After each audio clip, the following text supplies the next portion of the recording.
गरजने वाले बादल कभी भी नहीं बरसते और यही हाल इस समय चीन का है।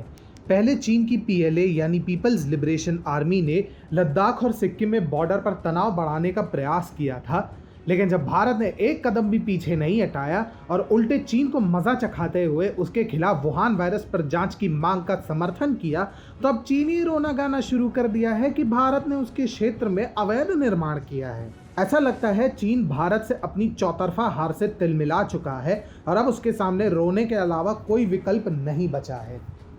दरअसल चीन ने भारत पर आरोप लगाया है कि वह अक्साई चिन वाले इलाके के गलवान वैली में सैन्य फैसिलिटीज का अवैध निर्माण कर रहा है। चीन के सरकारी मुखपत्र ग्लोबल टाइम्स ने एक रिपोर्ट प्रकाशित की है और आरोप लगाया है कि भारत गलवान वैली इलाके के बॉर्डर को पार करते हुए चीनी क्षेत्र में दाखिल हुआ।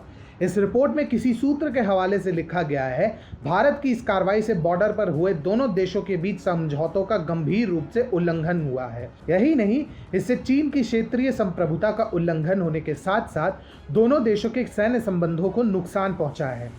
ग्लोबल टाइम्स ने चीनी सेना के एक सूत्र के हवाले से लिखा है कि इस क्षेत्र में भारतीय सैनिक गश्ती के लिए आते हैं और ये मई की शुरुआत से ही हो रहा है, जिन्हें रोकने के लिए तैनाती की गई है।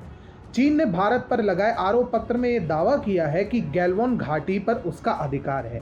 इस क्षेत्र में भारत सामरिक ठिकाने बनाकर नियंत्रण रेखा पर एक तरफा बदलाव लाने का प्रयास कर रहा है।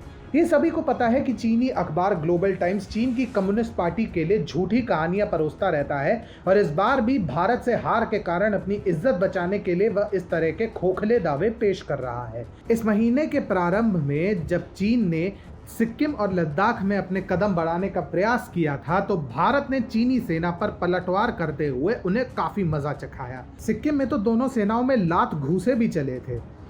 कुछ रिपोर्ट की माने तो भारत के एक लेफ्टिनेंट ने चीन के एक मेजर के उकसाने पर उसे ऐसा घूसा मारा था कि नाक से खून तक आ गया था। हालांकि लद्दाख में एक दूसरे मामले में जब दोनों देशों के बीच तनाव बढ़ा तो चीन ने अपने हेलीकॉप्टर बुला लिए थे, लेकिन तब तक भारतीय वायुसेना भी तैयार बैठी थी और तुरंत लड़ाकू विमानों को लद्दाख क्षेत्र में भेज दिया था। इस त्वरित कार्रवाई से चीन द्वारा भारतीय एयर स्पेस पे घुसने की कोशिश को नाकाम कर दिया गया और उन्हें पीछे धकेल दिया गया। उसके बाद भारत ने चीन को कूटनीति में भी मात देते हुए उसके खिलाफ होने वाले वुहान वायरस की जांच का समर्थन कर दिया है। इससे चीन पूरी तरह से चिढ़ा हुआ है। भारत को डराकर अपने विदेश नीति को मनवाने की गलती चीन पर ही भारी पड़ गई और पीएलए को दोनों ही क्षेत्रों में पीछे हटने पर मजबूर होना पड़ा।